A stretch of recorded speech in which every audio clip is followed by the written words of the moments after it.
क्या आपको पता है कि पटाखों का इस्तेमाल दिवाली के लिए नहीं बल्कि बुरी आत्माओं को भगाने के लिए हुआ था।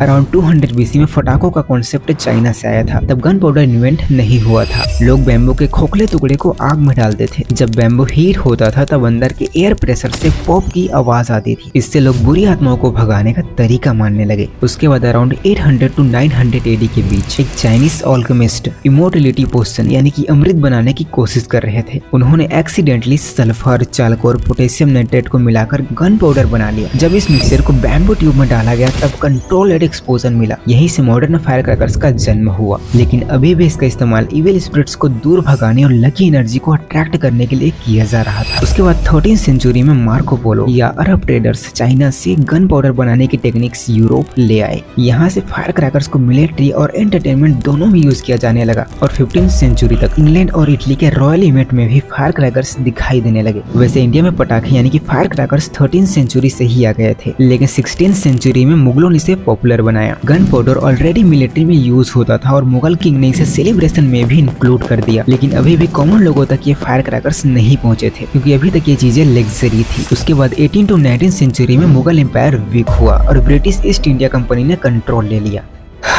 इसके बाद से फायर क्रैकर्स धीरे धीरे कॉमन पब्लिक फेस्टिवल में आने लगे क्योंकि ब्रिटिश लोग अपने फेस्टिवल्स जैसे रानी के बर्थडे में फायर वर्क यूज करते थे, जिससे इंडियन आर्टिजन्स ने गन पाउडर बनाने की टेक्निक सीख ली। Diwali already festival of light थी, इसीलिए लोगों ने इस फेस्टिवल को पटाखे फोड़कर सेलिब्रेट करना शुरू कर दिया। यहीं से धीरे धीरे दिवाली को लाइट प्लस फायर वर्क का सिंबॉलिक कनेक्शन बना।